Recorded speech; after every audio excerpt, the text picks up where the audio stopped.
How are you? Namaste. All well? चलते हैं भाई आगे। राइट तो चलो भाई, आज से हम स्पेसिफिक टाइम पर चलना चाहते हैं। Right so let us quickly go for our next sum. What is our next sum friends? तो चलो सम पढ़ता हूं, मैं सम पढ़ता हूं। Question number 5। In a circle of diameter 40 centimetre, एक सर्कल है भाई, इसका डायमीटर 40 सेंटीमीटर है, ऐसा लिखा है। ओके फिर क्या लिखा है? Length of a cord is 20 centimetre. एक कॉर्ड ड्रॉ करते हैं, लेट अस से AB, उसकी लेंथ कितनी दी है उन्होंने? 20 सेंटीमीटर। ओके ठीक है, तो यहां पर मैं AB लिख ही दूं, उसको हमने लेट बोलना है। ठीक है ओके फिर क्या लिखा है बोलो तुम? What we are supposed to find? Find the length of a minor arc of a chord. भाई ये कॉर्ड की वजह से there will be two arc.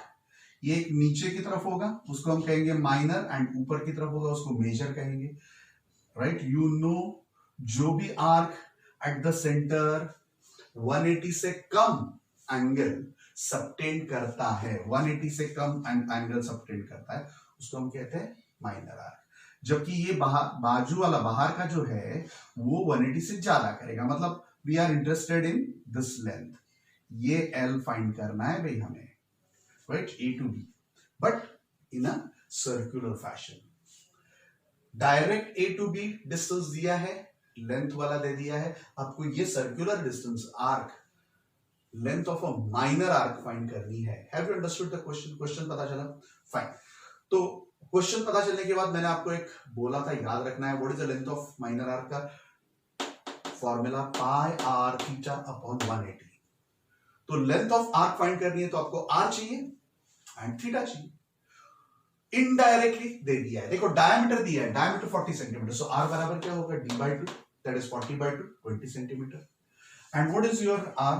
तो AC एंड BC, तो इसका ही मतलब AC BC 20 पता चल गया, ये दोनों 20 है।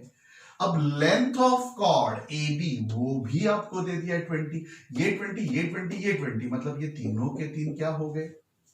इक्वल। अब ये तीनों के तीन अगर इक्वल है तो it is equilateral triangle ABC, है ना? Okay from 1 and 2 because all the sides are equal. अब ये इक्विलैटरल ट्रायंगल है तो ये एंगल क्या होगा? थीटा क्या होगा हमारा? 60 degree. That is what we are interested. हमें दो ही चीजों की जरूरत थी, एक तो थीटा एंड आर, है ना? तो थीटा मिल गया, आर भी पहले मिल गया है, so let us go for that. So therefore यहां पर मैंने लिखा है इक्विलैटरल ट्रायंगल है, इसलिए theta is equal to 60 from of course 1 and 2, 1 and 2। Now length of minor arc is equal to pi are theta upon 180। Pi R है 20, हमने ऊपर लिखा है, थीटा अभी अभी कैलकुलेट किया 60 अपॉन 180, 60 3 जा मतलब नीचे 3। अब 3 prime number, 20 not divisible with respect to 20, 3 divisible नहीं है, 20 इज नॉट डिविजिबल बाय 3, तो हम क्या लिखेंगे? 20 pi by 3। So 20 pi by 3 centimetre is the right answer. ऐसा ही लिखोगे तो चलेगा, आप टेक्स्ट बुक में भी पीछे देखोगे तो ऐसा ही इसी फॉर्म में लिखा है। पाई की वैल्यू उन्होंने बताई नहीं है, इसलिए लेने की जरूरत नहीं है। क्लियर? ओके चलते हैं अगले क्वेश्चन पर। फाइन, अगला क्वेश्चन रीड करता हूं, देख लो। Question number 6। In two circles arcs of a same length, तो सबसे पहले in two circles arcs of a same length subtends 60 degree angle and 75 degree angle, right? तो then what is the ratio of radii? तो इन दोनों circle के radii का ratio क्या होगा? That is your question. पहले समझ लेना है, अगर ये दोनों सेम है, you know L is equal to pi are theta upon 180। अगर L कांस्टेंट है, सेम मतलब कांस्टेंट है, तो R theta is equal to constant, because ये भी कांस्टेंट, ये भी कांस्टेंट, ये भी कांस्टेंट, इसका ही मतलब क्या होगा? R theta is equal to constant, है ना? Constant into constant upon constant, so constant. So R theta is equal to constant, मतलब आर बराबर क्या जाएगा नीचे? 1 अपॉन थीटा, 1 अपॉन थीटा, या आर इज प्रोपोर्शनल टू, ऐसा कर सकते हो, 1/θ। अगर r इज इनवर्सली प्रोपोर्शनल है तो r1/r2 बराबर क्या होगा, θ2/θ1। आपने सीखा है ना, राइट। इनवर्स का मतलब ये अगर r1 r2 लेते तो यहाँ पर θ1/θ2 नहीं लेना है, तो क्या लेना है, उल्टा लेना है, θ2/θ1, राइट। तो बोलो तो r1/r2 θ2/θ1, θ2 क्या है 75, θ1 क्या है 60, तो 75/60, 15 5 15 4 सो 5/4। चलो ये ठीक नहीं लगा हो, जिनको पसंद नहीं आया हो, थोड़ा ज्यादा थ्योरेटिकल है, तो आपके लिए दूसरी मेथड भी बताता हूं। आपको पता है लेंथ इक्वल है length of arc, so L1 is equal to L2, but L1 बराबर क्या होगा, पाई r1 θ1 अपॉन 180। वैसे L2 बराबर भी क्या होगा, पाई r2 θ2 अपॉन 180। कांस्टेंट है वो ऑटोमेटिकली कैंसिल होगा, देखो पाई पाई 180 180, मतलब r1 θ1 is equal to r2 θ2। तो अब मुझे बताओ तो r1, ये r2 को नीचे लाते हैं, θ1 को इधर धक्का मारते हैं, तो r1 upon r2 is equal to θ2 upon θ1, θ2 75, θ1 60, that you know, therefore 15 5 15 4 so 5:4, that is your final answer. Okay, clear, good.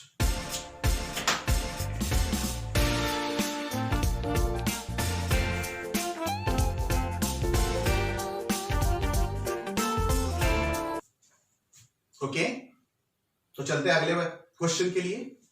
चलो question number 7, I will read for you. Find the angle in radian through which a pendulum swings if its length is 75 centimeter and t describe an arc of length। तीन cases है, अगर टीप जो भी describe कर रहा है length of arc वो 10 centimetre है, 15 सेंटीमीटर है, 21 सेंटीमीटर ऐसा है, तब एंगल फाइंड करना है कि कौन से एंगल से ये स्विंग कर रहा है। Let's understand this. पहले के जमाने में वॉल क्लॉक में ऐसा कुछ पेंडुलम हुआ करता था जो ऐसे ऑसिलेट होता था, राइट। तो उसकी बात है, इन्होंने दिया है कि ये जो पेंडुलम है उसकी टोटल लेंथ 75 है, एंड इसका जो टीप है, ये पेंडुलम का जो टीप है वो यहां पर ऐसे घूम रहा है ना, तो उसकी लेंथ जो भी घूम रहा है उसकी आर्क लेंथ क्या क्या है, तीन अलग अलग केसेस दिए, 10 सेंटीमीटर है, 15 सेंटीमीटर है, 21। ये तीनों अलग अलग केसेस के लिए सचमुच में ये एंगल थीटा क्या आएगा वो फाइंड करना है। ये जब ऐसा घूमता है, ये मान लो 10 सेंटीमीटर घूम रहा है तो थीटा क्या आएगा, 15 सेंटीमीटर ऐसा घूम रहा है तो ये थीटा क्या आएगा, एंड 21 सेंटीमीटर ऐसा जब घूमेगा तब ये थीटा क्या आएगा। That is your question. बोलो, have you understood the question? Question को पता चला? क्वेश्चन में कोई तकलीफ नहीं? गुड। तो चलो अब हमें थीटा फाइंड करना है। तो पहली तो बात ये समझ में आना चाहिए, क्या समझ में आना चाहिए, कि ये जो लेंथ है किसकी, पेंडुलम की, दैट विल बिकम, ये जो लेंथ है वो क्या बनेगी, रेडियस, क्योंकि actually pendulum is moving at a radius like this, ये जो रेडियस है। तो ये पता चलना चाहिए कि ये जो पेंडुलम की लेंथ है वो आपको लेनी पड़ेगी 75, राइट, दैट इज कांस्टेंट। अब हम के तीन अलग अलग केसेस ले रहे हैं, किसके लिए, आर्क लेंथ के लिए। तो when arc length L is 10 centimetre, when L is 15 centimetre and L is 21 centimetre find करना है। फाइन, बट पूछा है एंगल इन रेडियन पूछा है, डिग्री में नहीं, डिग्री में नहीं। फाइन, तो फ्रेंड्स R बराबर 75 क्यों है वो मैंने बता दिया, रेडियस घूम रहे हैं, तो length of a pendulum will become the radius, है ना। फिर लेंथ ऑफ आर्क, ये L है, length of arc that is equal to, you know the formula when theta is in degree, pi r theta upon 180। आपको पता है 180 pi by 180 से theta को जब भी हम मल्टीप्लाई करते हैं, थीटा इंटू पाई बाय 180, तो that will be always theta in radiance, है ना। थीटा टू रेडियंस आपने सीखा है, डिग्री टू रेडियंस आपने सीखा है। क्या करना होता है कि डिग्री दिया है तो पाई एंड 180 से, पाई से मल्टीप्लाई करना है, 180 से डिवाइड करना है। तो अगर ये सोचते हैं पाई 180 थीटा, तो that will be nothing but your theta in radians. तो it is basically r into theta, r into theta, where theta is in radians, theta radians में। अब आपको फाइंड करना है थीटा, तो थीटा इज इक्वल टू क्या होगा, r नीचे जाएगा, सो L अपॉन r। सो जब कभी भी थीटा इन रेडियंस फाइंड करना है तो कुछ नहीं करना है, सिर्फ L अपॉन r कर देना है, length of an arc and radius of an arc. ठीक है, तो once you have this basic fundas with you, you can always solve this, right? तो one by one एक एक केस को हम सॉल्व करते हैं. तो चलो L is equal to 10 centimetre है, तो थीटा इज बराबर अभी हमने देखा L बाय आर. तो L by R, L centimetre में लिखना है, R इसमें लिखना है सेंटीमीटर में, दोनों सेंटीमीटर सेंटीमीटर में ही होने चाहिए, है ना. तो 10 बाय ये तो 75 कांस्टेंट ही, एक ही पेंडुलम लिया है हमने, तो वो तो R सेम ही है 75. तो 10 upon 75, 5 2s and 5 15s. So 2 by 15 radian is your first answer, पहला आंसर. अब दूसरे केस में 15 सेंटीमीटर दिया है, मतलब L की वैल्यू 15 है, तो फिर से L बाय R करेंगे थीटा के लिए. तो 15 by 75, 15 1s 15 5s, so 1 by 5 radian, that is your second answer. अब तीसरे की बात करते हैं, 21 सेंटीमीटर, सेम L इज 21 है, तो L बाय R 21 बाय 75. सो क्या लिखोगे, 3 7s and 3 25s 75, so 7 upon 25 radian is your third answer. बोलो, हैव यू अंडरस्टूड दिस? पक्का? ओके, ओके लिखना तो मुझे पता चलेगा you following it. Okay fine.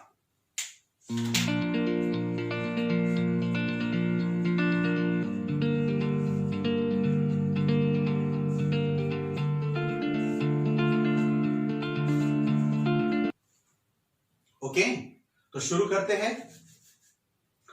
Very very very important topic in this chapter, right? Actual trigonometry हम शुरू कर रहे हैं. सो ट्रिग्नोमेट्रिक फंक्शंस हमें इसमें सीखने हैं. उसके पहले थोड़ा सा स्टैंडर्ड 10 वाला अंडरस्टैंडिंग एक बार रिवाइज कर लेते हैं, क्योंकि वो अगर हमें याद नहीं होगा, वो वीक होगा, बराबर आपने तब सोचा नहीं होगा, तो इसके आगे भी गड़बड़ हो सकती है. इसलिए will be going with a perfect basics कि ये हम ट्रिग्नोमेट्री में करते क्या है basically, right? So let us understand that, right? There are 6 functions जो आपने सीखे हैं. एक को हम कहते हैं साइन थीटा, दूसरे को हम कहते हैं कॉस थीटा, तीसरे को कहते हैं टैन थीटा. एग्जैक्टली इसका रेसिप्रोकल, साइन थीटा का रेसिप्रोकल क्या होता है? Cosec theta, 1 upon sine theta. Cos का क्या होता है? Sec theta, 1 upon cos theta. And tan theta का क्या होता है? Cot theta, that is 1 upon tan theta. ऐसा कुछ आपने सीखा था, राइट? ओके, अब friends, okay, let us understand. एक मैं ट्रायंगल दे रहा हूं आपको, एक ट्रायंगल एबीसी है. सो इस ट्रायंगल में, इन ट्रायंगल एबीसी, मान लो बी राइट एंगल है, बी क्या है? Right angle. एंड इसको, एंगल सी को हम समझते हैं थीटा. ग्रीक लेटर क्या लेते हैं? थीटा. अब ये थीटा के रिस्पेक्ट में, ये एंगल के रिस्पेक्ट में अपोजिट साइड कौन सी होगी? एबी, इसलिए हम उसको ओ कहते हैं. एबी को क्या कहेंगे? स्मॉल ओ. ये थीटा के रिस्पेक्ट में, एंगल के रिस्पेक्ट में, ये जो है साइड वो एडजस्ट होगी. ये तो हाइपोटेन्यूज, राइट एंगल है, मतलब ये हाइपोटेन्यूज. इसके सामने वाला, इस एंगल के सामने वाला अपोजिट कहेंगे, इसके बगल वाला एडजेसेंट कहेंगे, राइट? ओके, जो आपने पहले सीखा है. Now friends, if somebody asks you what is sin of theta with respect to this theta, naturally you will say opposite side upon hypotenuse. क्या कहोगे? opposite side upon hypotenuse. मान लो ये सब उल्टा पुल्टा भूल गए, तो मैंने 10th स्टैंडर्ड में बताया था ट्रिक, कुछ याद है? उसकी भी ट्रिक बताई थी. क्या बताया था? कि कुछ भी अगर आप भूल जाते हो तो what is your general natural expression? Natural expression क्या होगा? ओ, आई फॉरगॉटन. ओ मतलब क्या? ओ अपॉन एच, है कि नहीं? सो साइन थीटा भूल गए तो इनसे ओ मतलब ओ अपॉन एच, वही बराबर है, वही आंसर है उसका. ठीक है, ओके. अब जो भूल गए थे वो आपने याद कर लिया ये टेक्निक के, मुकुंद सर की टेक्निक से, तो you will say got it. आ मतलब क्या? ए अपॉन एच, है कि नहीं? So what is that? That is equal to cos theta. तो वो क्या बन जाएगा? Cos theta. नेचुरली जो आप भूल गए थे वो तो आपने याद किया ओ करके, फिर बोला आपने गॉट इट. एंड नेचुरली जो भूल गए थे वो याद कर लिया, तो यू विल डांस विद ओए ओए, है कि नहीं? So what will write? O upon A. So this is the technique with which you can remember the basic basic definition of sine theta, cos theta and tan theta. Sine theta मतलब O upon H, O। Cos theta मतलब A upon H, and tan theta मतलब O upon A। Once you know this three things, you can go for these three things simply by inverting, क्योंकि ये आपको पता है sign theta का उल्टा cosec theta होता है। रेसिप्रोकल मतलब OH का क्या होगा, HO हो। कॉस थीटा का उल्टा सेक थीटा होता है, मतलब sec theta equal 1 upon cos theta, तो A अपॉन H की जगह पर H अपॉन A हा, है ना। एंड टैन थीटा OA था, तो cot theta 1 upon tan theta A upon O लिख दोगे। So once you know this basics, you can very well easily go for their reciprocals, right? तो ये 6 functions बराबर आपको याद रखने हैं। क्लियर? ओके, ये भूलना नहीं है। Okay fine. अब उसके आगे चलते हैं। उसके आगे बेसिक 3 आइडेंटिटीज, वो भी आपको याद रखना है। जैसे ये 6 फंक्शंस आपको याद रखना है, वैसे ये 3 बेसिक आइडेंटिटीज भी आपको याद रखना है। तो चलो ये फटाफट प्रूव करके देता हूं, जो भी आपने सीखा है स्टैंडर्ड 10 में, पाइथागोरस। नाम सुना है पाइथागोरस थ्योरम? पाइथागोरस थ्योरम क्या कहता था, याद है? In a right angle triangle square of the hypotenuse is equal to sum of squares of remaining two sides। अगर हम इसका स्क्वायर करते हैं h स्क्वायर, तो that is equal to sum of squares of remaining two sides, मतलब o square plus a square. इसलिए यहां पर लिखा है in triangle ABC by Pythagoras theorem AB square plus BC square is equal to AC square, because B is a right angle. This is given, right? तो B right angle है तो always क्या होगा, AB square plus BC square is equal to AC square. अब अगर हम theta C को theta समझते हैं, एंगल C को क्या समझते हैं, थीटा, तो कैन यू टेल मी ये AB को हम क्या लिखेंगे, अपोजिट साइड, मतलब AB की जगह पर AB स्क्वायर की जगह पर O स्क्वायर लिखेंगे। फिर BC एडजेसेंट साइड है, मतलब BC स्क्वायर बराबर A स्क्वायर लिखेंगे, एंड AC हाइपोटेन्यूज है तो AC स्क्वायर की जगह पर H स्क्वायर लिखेंगे। ठीक है, तो our basic equation is O square plus A square is equal to H square, H square. Okay, चलो तो एक एक करके इसी में से एक से डिवाइड करते हैं। Let us first divide it by h square, मतलब h स्क्वायर से डिवाइड करोगे तो पहली आइडेंटिटी आ जाएगी। देख लो कैसे, I am dividing this by h square, तो इसको भी h स्क्वायर से डिवाइड किया, इसको भी h स्क्वायर से डिवाइड किया, इसको भी h स्क्वायर से डिवाइड किया। So dividing by h square, o square upon h square, o square upon h square. Can you tell me o मतलब क्या, sin थीटा, उसका स्क्वायर है मतलब sin स्क्वायर थीटा लिखना पड़ेगा। सो what is this, this is sin square theta. a square upon h square मतलब a upon h का whole square, ऐसा भी सोच सकते हैं। तो बताओ तो a अपॉन h क्या होता है, what is a upon h, तो cos का स्क्वायर, राइट? तो a अपॉन h, ये तो पता है ना आपको, मैं तो ऐसा मत गड़बड़ करना। o square upon h square बराबर हम क्या लिख सकते हैं, o अपॉन h का होल स्क्वायर, है ना। सो o अपॉन h क्या है आपका, sin थीटा, इसलिए इसको हम क्या लिख सकते हैं, sin स्क्वायर थीटा। ठीक है, ओके, पक्का कि नहीं? Is that clear? वहां पर नहीं दिख रहा हो तो यहां पर बता देता हूं, o square upon h square can be written as o upon h का whole square, o upon h का whole square, and o upon h क्या है, sin थीटा, मतलब आप लिख सकते हो sin स्क्वायर थीटा या sin थीटा का स्क्वायर। ओके, तो ये आपको बराबर समझ लेना है। वैसा ही फ्रेंड्स, वैसा ही a square upon h square मतलब a अपॉन h का होल स्क्वायर। अब a upon h cos theta है, मतलब यहां पर स्क्वायर करना है तो cos स्क्वायर थीटा आ जाएगा, and h square upon h square 1, तो ये पहली आइडेंटिटी आ गई, sin square theta plus cos square theta is equal to 1। यहां पर लिख कर रखा है जो आपको बराबर याद रखना है, what is that, sin square theta plus cos square theta is equal to 1। Sir ये आइडेंटिटी आपने लिखा वो क्या होता है, What is identity? Do you know that? ये थीटा की वैल्यू कुछ भी हो, ऑलवेज ये थीटा की value sine square of 30 degree plus cos square of 30 degree करोगे तो भी 1 आएगा, sine square of 0 plus cos square of 0 करोगे तो भी 1 आएगा, sine square of 60 plus cos square of 60 करोगे तो भी 1 आएगा। थीटा की कुछ भी वैल्यू लो, अगर ये सेटिस्फाई होता है तो ऐसे एक्सप्रेशन को हम कहते हैं identity, right? There's a little difference between equation and identity. अगर मैंने आपको बोला कि भाई x square is equal to 4, तो x की वैल्यू प्लस माइनस 2 होगी, तो सिर्फ प्लस एंड माइनस 2 ये दो लेते हैं तो ही ये इक्वेशन सेटिस्फाई होगा, नहीं तो सेटिस्फाई होगा नहीं, ओनली 2 वैल्यूज के लिए। जबकि आइडेंटिटी सारे वैल्यूज के लिए एप्लीकेबल होते हैं। It satisfies all the values of unknown, which is that unknown? Theta. Clear? Okay, so ये भी खास याद रखना, आइडेंटिटी है ये, इक्वेशंस नहीं, भले बीच में इक्वल साइन है, but such things are called, rather such expressions with equal to signs are called as identities. Okay, तो चलो पहला आइडेंटिटी तो हमारा आ गया, क्योंकि हमने x स्क्वायर से डिवाइड किया। अब हम o स्क्वायर से डिवाइड करते हैं, किसको?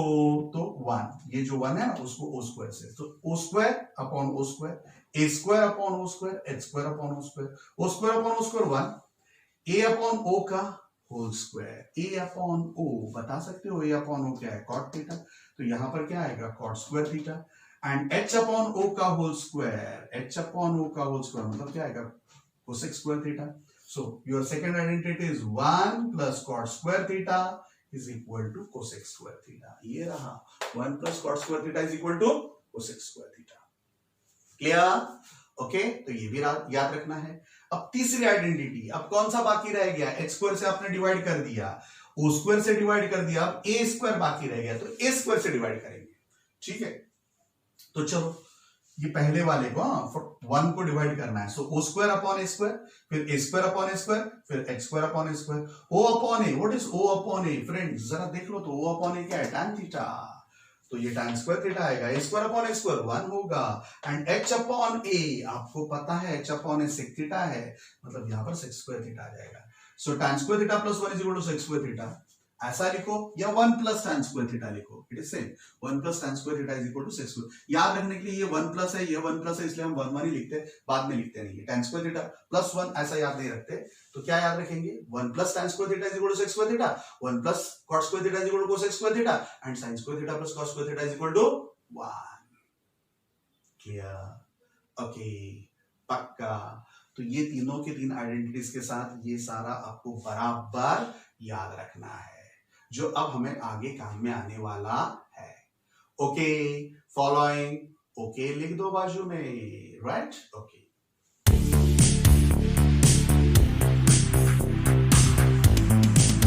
ओके चलो फ्रेंड्स, हमारा एक्सरसाइज 3.1 जो बाकी रह गया था, उसमें से ऑफकोर्स क्वेश्चन नंबर 2 जो बाकी रह गया था, जिसमें हम डिग्री फाइंड करना चाहते थे, राइट? डिग्री फाइंड करना चाहते थे फ्रॉम रेडियंस, राइट? तो how to find out that, let us understand. बराबर, जो मैंने आपको बताया था, बाद में मैं आपको कैलकुलेटर के साथ बताऊंगा, तो अभी बता रहा हूं, जरा देख लो। यहां पर 11/16 रेडियंस दिया है, हमें उसको डिग्री में कन्वर्ट करना है, तो यू नो पाई रेडियंस बराबर 180 डिग्री होता है, तो 11/16 रेडियंस बराबर क्या? तो theta is equal to, this theta is equal to 180 into pi by into 11/16 लेंगे, and divided by pi, pi मतलब 1 अपॉन पाई, राइट? तो 1 अपॉन पाई मतलब 22/7 रखेंगे, सो 22 नीचे 7 ऊपर। अब ऊपर सबका मल्टीप्लीकेशन करते हैं तो क्या आएगा? 11 2 सा एक्चुअली 22 कर दो, तो ये यहां पर 1, यहां पर 2, तो 180 इंटू 7, एंड नीचे 16 into 2 32, so 180 into 7 divided by 32 करते हो तो 39.375 आएगा। इतने तक तो आप वैसे भी बराबर कर सकते हो, मुझे पता है। प्रॉब्लम सिर्फ आगे है, प्रॉब्लम सिर्फ आगे है। प्रॉब्लम क्या है जरा देख लो, बराबर समझ लो। अब ये जो 39.375 आ चुका है, 39 पॉइंट, उसको 39 डिग्री लिख दो, 0.375, ये जो डिग्री है उसको मिनट में करना है तो इंटू 60 करना पड़ेगा, क्योंकि 1 degree is equal to 60 minute होता है। तो आप कैलकुलेटर पर करोगे 0.375 इंटू 60, मतलब ये 39.375 आपके कैलकुलेटर पर जो होगा ना, उसमें से 39 माइनस करो, मतलब ये देखो यहां पर 0.375 मैंने लिखा हुआ है। तो अब इंटू हम करने जा रहे हैं 60, into friends will be going for 60। जैसे इंटू 60 करते हैं, राइट, क्या करना था? 0.375 इंटू 60 करते हैं फ्रेंड्स, तो you are going to have 22.5, मतलब आप क्या करोगे फ्रेंड्स, 22.5 यहां पर लिख दोगे, उसमें से 22 जो इंटीजर पोर्शन है वो यहां पर लिख दोगे एज ए 22 मिनट। अब 0.5 मिनट को फिर से सेकंड में करना है तो उसके लिए इंटू फिर से 60 करना पड़ेगा, बट आपको ये 22.5 इसमें से जो इंटीजर है वो माइनस करना पड़ेगा, मतलब -22 करेंगे, राइट? तो आपके पास 0.5 आएगा। अब इंटू फिर से 60 करोगे तो आपके पास 30 आएगा। तो ये जो 30 आया उसको हम सेकंड्स में लिख देंगे, राइट? तो your final answer is 39 minute 39 degree 22 minutes and 30 seconds. इस ढंग से करना है। कहने का मतलब एक बार डिग्री आने के बाद 60 से मल्टीप्लाई करना है, फिर उसका जो फ्रैक्शन है उसको 60 से मल्टीप्लाई करना है, तो जो भी आएगा दैट इज योर सेकेंड्स। पहले आएगा डिग्री, बाद में आएगा मिनट, बाद में आएगा सेकंड्स। अब ये तो सिंपल है। 5 पाई बाय 3 पूछा है, 180 बाय पाई करते हैं, तो जब डिवाइड करोगे 3 एंड यहां पर 60 आएगा, 3 1 जा 3, 360 जा एंड 65 जा, मतलब 300 पाई पाई कैंसिल, सो 300 डिग्री हो जाएगा। 7 पाई बाय 6 लिखा है तो 6 1 जा 6, 30 जा 180, pi pi cancel, 3 into 30 sorry 7 into 30 is 210, that is your required answer. ये तो वैसे भी आप आराम से कर सकते हो। Okay, clear?